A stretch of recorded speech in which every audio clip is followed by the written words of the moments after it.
નરેન્દ્ર મોદી મુખ્યપ્રધાન થયા અને પછી તરત જ દેશના વડાપ્રધાન અટલ બિહારી વાજપેયી સાથે રશિયાના પ્રવાસે ગયા.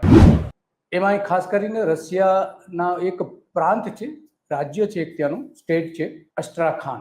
એ સ્ટેટ સાથે કેટલાક કરારો કર્યા હતા. એના કારણે લોકોને થયું કે ભાઈ ગુજરાત તો હવે એક મોટું રાજ્ય બની જશે વેપારની દ્રષ્ટિએ. એક કરારો એવા હતા કે ગુજરાત સાથેના જે બંદરો છે બંદરો સાથે વેપાર કરવો. આ આખી જે અદ્ભુત વાત હતી ત્યારે લોકોને એવું થયું કે આ તો બહુ સરસ મોટી વાત છે. એને લગભગ 22 વર્ષ થયા છે આ કરારો થયા એને. તો એ કરારનું અસ્તિત્વ શું છે? નાગરિકો એ જ કહે છે, એક એ જ બની શકે કે જે સરકારને સવાલ કરે આંતરરાષ્ટ્રીય ઉદાહરણ મોદી સાહેબનું આ આપી શકાય એવું છે. એમાં એ સદંતર નિષ્ફળ રહ્યા છે. નમસ્તે દર્શક મિત્રો, આપણે જે નવી સિરીઝ ચાલુ કરી છે એમાં આપણે એ બતાવવાનો પ્રયત્ન કરીશું કે જે નેતાઓ વચનો આપે છે, પ્રજાને આપે છે વચનો, પ્રજા એનાથી ભોળવાય છે, અમલ કરવો કે ન કરવો એ પછી જોવામાં આવતું નથી. અને એટલા માટે આ કાલચક્ર જે આપણે નવી સિરીઝ ચાલુ કરી છે એનો આ બીજો ભાગ છે. એ બીજા ભાગમાં આપણે જોઈશું કે જે નરેન્દ્ર મોદી મુખ્યપ્રધાન થયા અને પછી તરત જ દેશના વડાપ્રધાન અટલ બિહારી વાજપેયી સાથે રશિયાના પ્રવાસે ગયા હતા. એમાં ખાસ કરીને રશિયાના એક પ્રાંત છે, રાજ્ય છે, એક ત્યાંનું સ્ટેટ છે અસ્ટ્રાખાન. એ સ્ટેટ સાથે કેટલાક કરારો કર્યા હતા. એમાં કરારોમાં એવા મોટા દિવા સ્વપ્ન બતાવવામાં આવ્યા હતા કે એ કરારથી ગુજરાતનો વેપાર ધમધોકાર થવાનો છે. ગુજરાતના જે બે બંદર છે, કંડલા અને કંડલાની બાજુનું બીજું, તો એ આખી જે વાત ઊભી થઈ હતી એના કારણે લોકોને થયું કે ભાઈ ગુજરાત તો હવે એક મોટું રાજ્ય બની જશે વેપારની દ્રષ્ટિએ. અને એટલા માટે આ બધી જ બાબતો અને કવાયતો અને કરીને પોતાની જે ઇમેજ સુધારવાનો પ્રયત્ન કર્યો હતો, એ ઇમેજ મેકઅપ માટેનો ઉપયોગ આ એક રશિયા સાથેના કરારોમાં કરવામાં આવ્યો હતો. એમાં સૌથી મોટી વાત તો એ છે કે નરેન્દ્ર મોદીના 111 દિવસ પહેલા, 111 દિવસ એના શાસનના 111 દિવસ પૂરા થયા ત્યારે એમણે એક પોતે કેટલી સિદ્ધિ મેળવી છે આ 111 દિવસમાં, લગભગ 3.5 મહિનાની આસપાસ એનું શાસન થયું હતું. ત્યારે એમાં જે સિદ્ધિ મેળવવાના કેટલીક યાદીઓ હતી એ યાદી મુખ્યપ્રધાને જાહેર કરી હતી. એમાં 3જા નંબરનું સૌથી મહત્વનું સ્થાન જે આપવામાં આવ્યું હતું અસ્ટ્રાખાન સાથેના કરારો. એક કરારો એવા હતા કે ગુજરાત સાથેના જે બંદરો છે બંદરો સાથે વેપાર કરવો, એના માટેનો નવો એક માર્ગ, દરિયાઈ માર્ગ ઉભો કરવો, એવા બધા સ્વપ્ન બતાવવામાં આવ્યા હતા.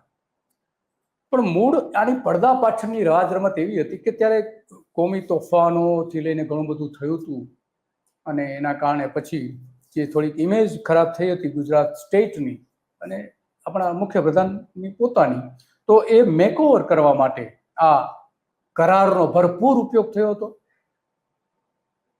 એની એટલી બધી મોટી પ્રસિદ્ધિ આપવામાં આવી હતી, મેળવવામાં આવી હતી, પ્રસિદ્ધિ કરાવવામાં આવી હતી પત્રકારો દ્વારા અને બીજા અલગ અલગ મીડિયાઓમાં, ટીવીમાં, તે લઈને અખબારોથી લઈને દરેક જગ્યાએ. ખાસ કરીને વેપારના જે સમાચારો લખતા પત્રકારો દ્વારા, એવા અંગ્રેજી અખબારો પણ હતા. તો એ જે પ્રસિદ્ધિ થઈ કે અસ્ટ્રાખાન સાથેના કરારો થયા છે એના કારણે સૌથી મોટો વેપાર ગુજરાતને મળવાનો છે. આ આખી જે અદ્ભુત વાત હતી ત્યારે લોકોને એવું થયું કે આ તો બહુ સરસ મોટી વાત છે. પત્રકારોને પણ એવું થયું હતું કે મોટી વાત છે. હું પણ ત્યારે સચિવાલયનું રિપોર્ટિંગ કરતો હતો અને મેં પણ એ સમાચાર લખેલા હતા.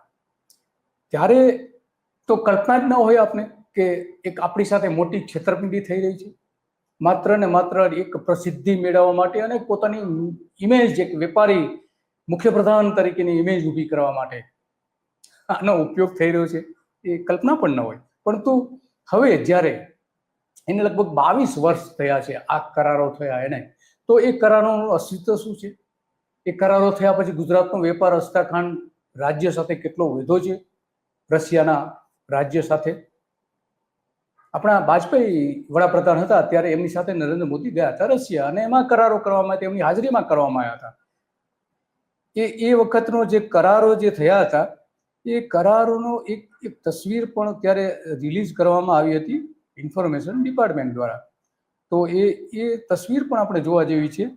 આ તસવીર જો આપણે જોઈ રહ્યા છીએ કે નરેન્દ્ર મોદી સિગ્નેચર કરી રહ્યા છે, આપણા વડાપ્રધાન વાજપેયી જોઈ રહ્યા છે એ જે સહી કરી રહ્યા છે, અને જે કરાર છે એ કરારની પ્રસિદ્ધિ જે આપવામાં આવી તેને 111 જે દિવસ પૂરા થયા એમાં જે મહત્વની સિદ્ધિ ગણવામાં આવી હતી એ પણ આપણે જોઈ રહ્યા છીએ. અને એમાં સ્પષ્ટ પણ લખ્યું છે કે આ જે કરાર થયો છે અને એમાં કોમી તોફાનો પછીનું જે રોકાણ, વ્યાપાર અને ઉદ્યોગ અને એના વિકાસને લગતી ઘણી બધી બાબતો એવી હતી કે જે અટકી ગઈ હતી. તો અસ્ત્રાખાનનો પ્રચાર કરીને ગુજરાત વિશેના અપપ્રચારનો છેદ ઉડી ગયો હોવાનો અપપ્રચાર નરેન્દ્ર મોદી અત્યારે કર્યો હતો એ આપણે જોઈ શકીએ છીએ. અને આ પણ એ જ સરકારની પ્રસિદ્ધિ કરતી, સાચી કે ખોટી, લોકોને ભ્રમમાં નાખતી જે કેટલીક વિભાગો છે સરકારના, એ વખતે એ રજૂ થયું હતું. અને એટલા માટે આજે આપણે આની વાત કરવી છે. વાત એટલા માટે કરવી જરૂરી બની છે કે લોકોને કઈ રીતે નેતાઓ છેતરતા હોય છે, ખોટી એક આભા ઊભી કરીને એક જે કરાર કરવામાં આવે છે એ કરારને આગળ કરીને કઈ રીતે એનું ચિત્ર મોટું અને ખોટું બતાવવામાં આવે છે એ આ એક મોટું ઉદાહરણ છે એવું આપણે કહી શકીએ છીએ. કારણ કે એ જે સરકાર અને વેપારી મહામંડળ સાથેના કરારો પણ થયા હતા. ગુજરાત વેપારી મહામંડળ જે છે, ગુજરાત ચેમ્બર ઓફ કોમર્સ જેને આપણે ઓળખીએ છીએ, એને આર્થિક કરારથી ગુજરાતના આંતરરાજ્ય ક્ષેત્રે અનોખું રાજ્ય બન્યાનો અપપ્રચાર ત્યારે કર્યો હતો આ ચેમ્બર ઓફ કોમર્સ અને ગુજરાત સરકારે બંને મળીને. અને કલ્યાણ રાજ્યના બદલે વેપારી રાજ્ય બનાવવા મુંબઈ, દિલ્હી વેપાર ઉદ્યોગમાં એનો અનલિમિટેડ પ્રચાર મોટા પ્રમાણમાં કરવામાં આવ્યો હતો. તો આજે એ શું છે પરિસ્થિતિ, કેટલો વેપાર થયો છે એમાં 22 વર્ષમાં શું થયું? એનું માત્ર એક વખત થયું છે એવું નથી. ત્યાર પછી અસ્ત્રાખાનથી પ્રતિનિધિ મંડળો આવેલા હતા, એક એના માટેની સમિતિ બની હતી. અને પછી વડાપ્રધાન થયા આપણા મુખ્યપ્રધાન ત્યારે 2015માં ફરીથી અસ્ત્રાખાનનું ભૂત ધૂણ્યું હતું. શું થયું આજે પણ કોઈને ખબર નથી, સરકાર પણ નથી કહેતી કે આ શું થયું હતું. ત્યાર પછી ફરીથી આ જ બાબત 2024માં પણ વાત કરવામાં આવી.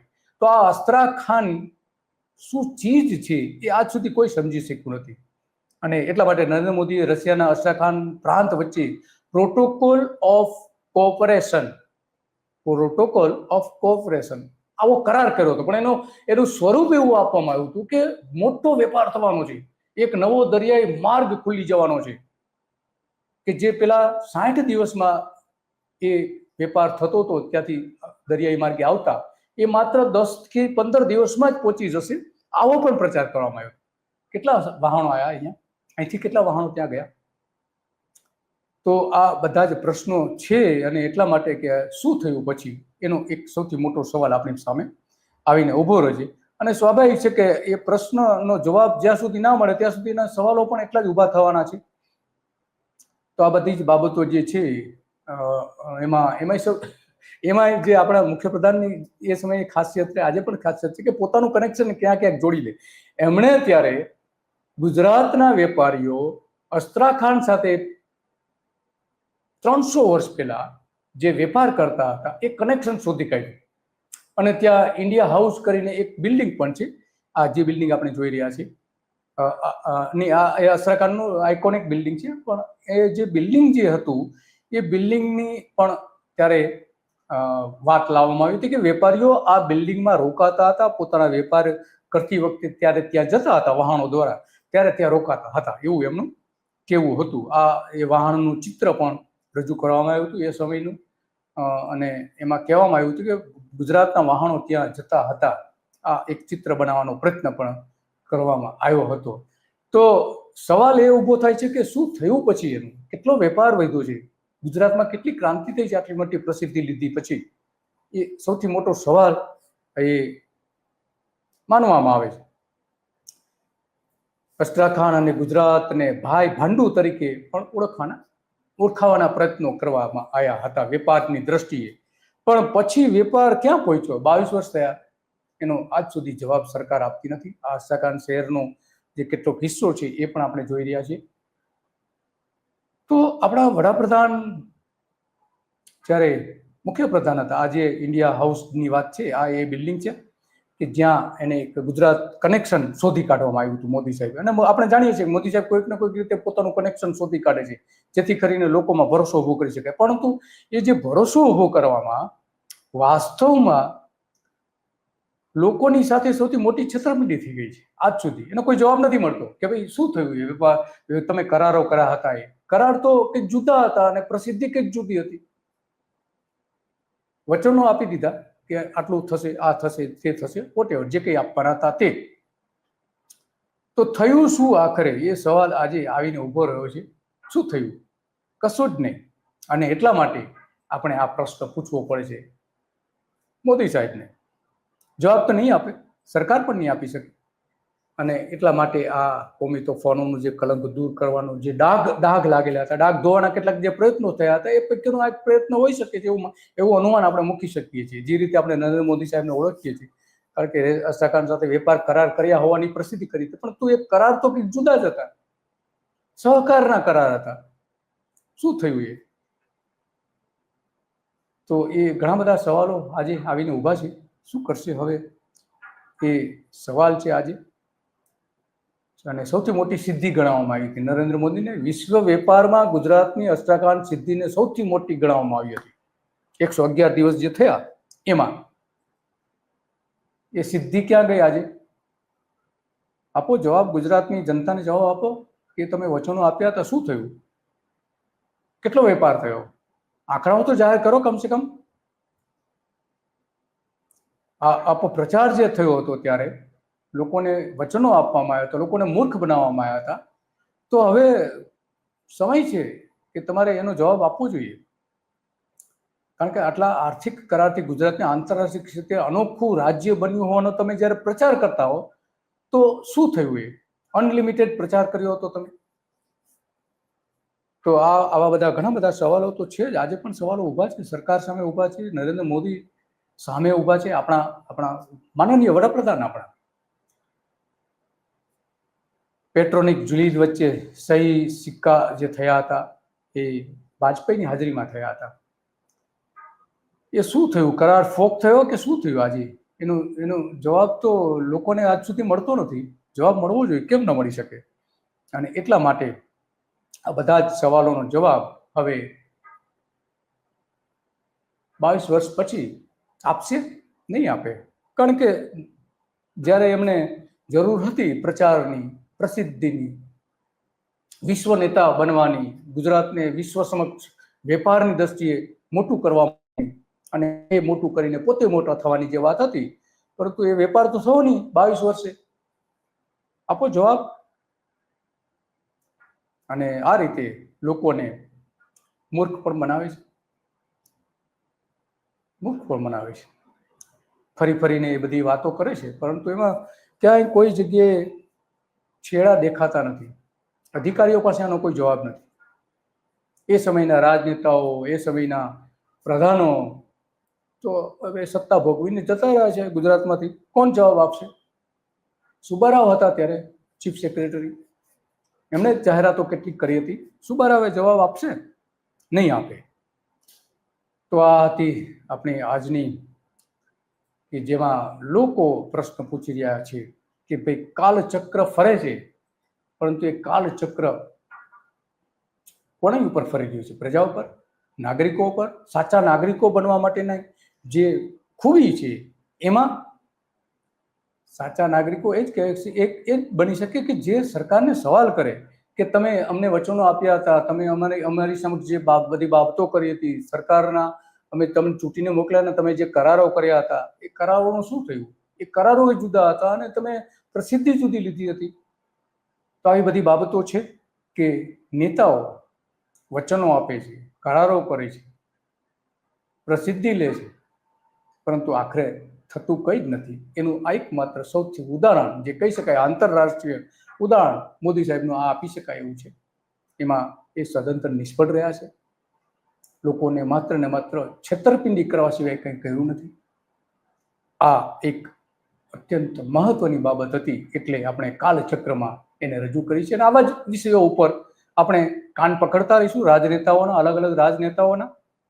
અને નરેન્દ્ર મોદી જ્યાંથી ગુજરાતના મુખ્યમંત્રી બન્યા ત્યારથી લઈને છેક વડાપ્રધાન બન્યા ત્યાર સુધીના જે એમનો શાસનકાળ હતો 12-13 વર્ષનો, એના સવાલો પૂછીશું, આપણે જવાબ માંગીશું કે આજે 22 વર્ષ થયા, શું કર્યું તમે? આપો જવાબ. બસ આજે આટલું જ. નમસ્તે.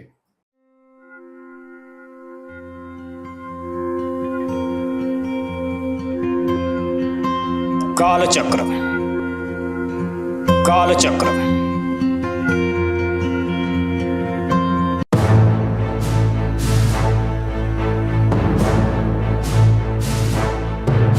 ભૂલાયેલા ભૂતકાળને યાદ કરાવવાનો પ્રયાસ એટલે કાલચક્ર.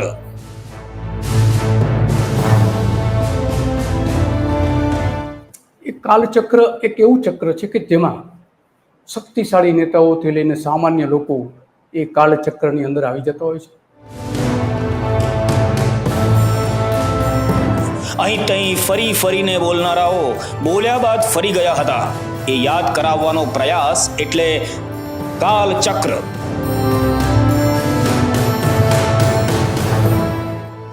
નેતાઓ વચન આપતા હોય છે, પ્રજા સાંભળતી હોય છે.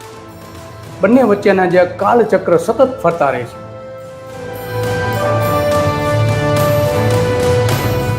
ખોખલી છાતી પર ઢોલ પીટ્યા બાદ પ્રજાની પીઠ પર ઊંડા ઘા કરનારાઓને ઉઘાડા પાડવાનો પ્રયાસ એટલે કાલચક્ર.